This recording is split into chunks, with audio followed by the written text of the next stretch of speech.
Continuando, a respeito aí da tentativa, né, dos comunistas na intenção de tomar ou chegar ao poder, nós vamos ver que eles vão fazer uma leitura errônea de uma palestra que foi feita pelos comunistas, foi organizada por eles.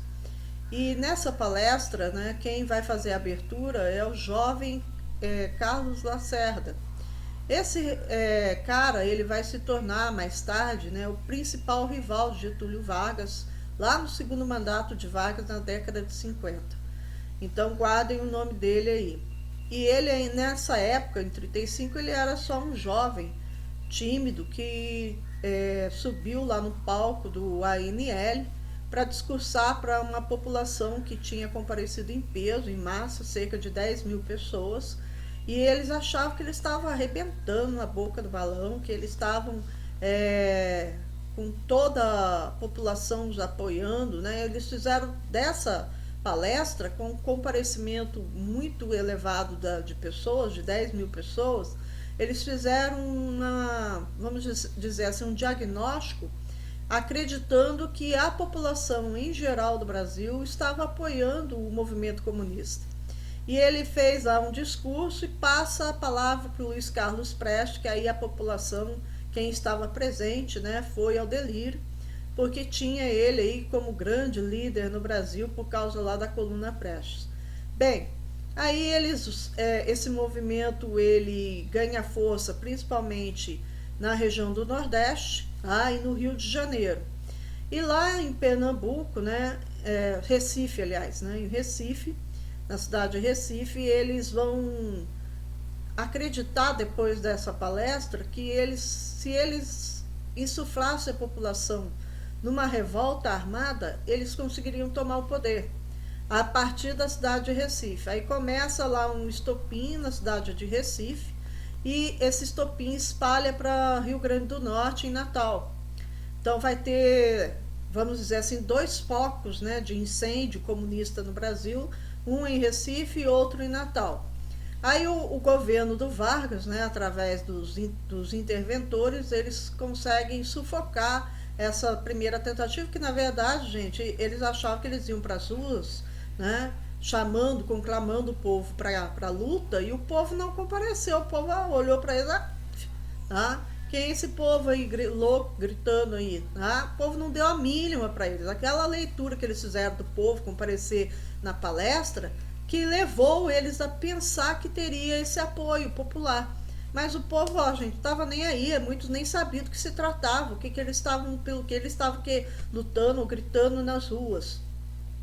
E eles, sem o apoio popular, foi facilmente um movimento sufocado. O Vargas ordenou o fechamento do ANL, e tornou o comunismo no Brasil, né, passou a lidar com eles na base da ilegalidade, ou seja, baixou um decreto que tornou ilegal o comunismo no Brasil e passou a persegui-los.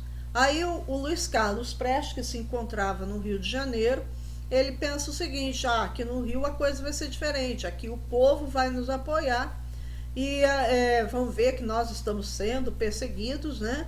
E vai nos apoiar e nós vamos conseguir derrubar então o Vargas. E é aí que acontece a chamada intentona comunista, no ano de 1935, em novembro, se eu não me engano, quando eles tentam tomar o poder no Rio de Janeiro na marra, tá? Então eles tentam, através da luta armada, tomar o poder. O movimento foi rapidamente sufocado, também no Rio de Janeiro, por isso que ficou só como uma intentona, ou seja, uma tentativa comunista no Brasil, e eles foram sufocados e os líderes foram presos, inclusive o Luiz Carlos Prestes. Aí tem uma imagem dele aí, tá? Aqui ele não é palestra não, gente, falei errado, tá? É um discurso, né? Para uma multidão, né? Aqui não é essa multidão ainda, tá? Mas vamos dizer assim, é o chamado para aquele discurso que seria feito. E aqui é ele no auge, né, do seu momento popular aqui no Brasil. Aí eu já explico essa imagem para vocês. E aqui é depois da intentona comunista, momento em que ele foi preso, Luiz Carlos Prestes. Nesse momento ele tinha uma amante, né, que estava grávida, era a Olga Benário. Ela não era brasileira, ela era uma judia, não me lembro se ela era polonesa ou russa, e era o auge, já estava começando a, a prisão dos judeus lá nos guetos e nos campos de concentração na Europa, quando eles foram presos. Aí o Vargas, gente, muito do sacana, o que ele fez? Ele descobre que a Olga Benário não era brasileira, que ela era da Europa, né, e judia, e ele vai extraditar ela para a Alemanha. Ele entrega a Olga Benário para os nazistas.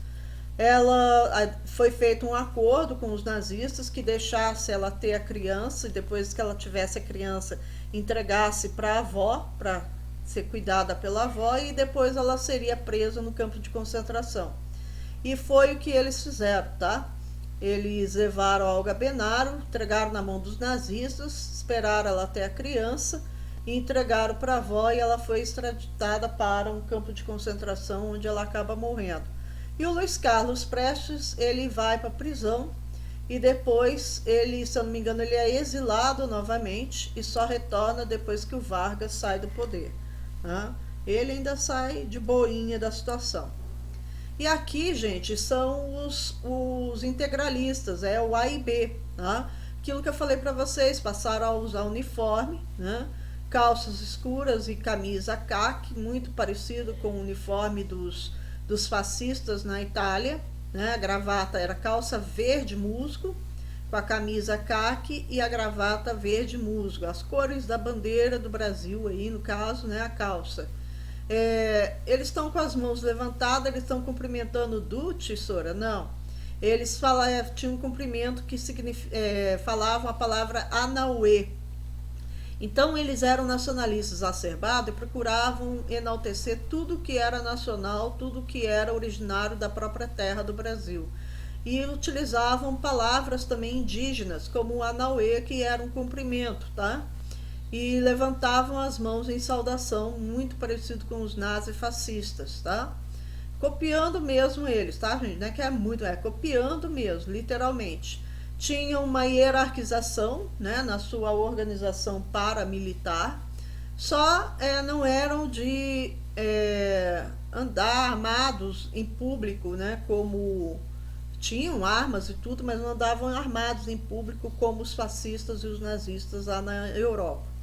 Aqui é a bandeira do integralismo, eles escolheram, né, como símbolo do integralismo maior, né, o símbolo maior, eles escolheram a letra sigma, né, do alfabeto grego, que tem o significado do sigma, é somatório, né, então representa uma soma.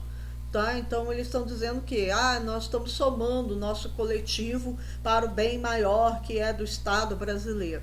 Tá? E aqui são os líderes desse movimento integralista. Senhora, tem um padre aqui, tá? Tinha padres, tinha advogados, tinha médicos que faziam parte do integralismo. E o integralismo, ele foi, vamos dizer assim, né, investido na área principalmente infantil, né? Eles chegaram a montar escolas que educavam crianças nos moldes, nas cartilhas integralista ou fascista, né? Por isso que muita gente pensa que o integralismo foi totalmente eliminado do Brasil. Não foi. Ainda existem pessoas que defendem a ideologia aqui no Brasil, tá? Usavam muito simbologia e também pretendiam a tomada do poder, tá? Sempre enaltecendo o que era nacional. Ok, gente? Vou parar de novo. O tempo voa, tá?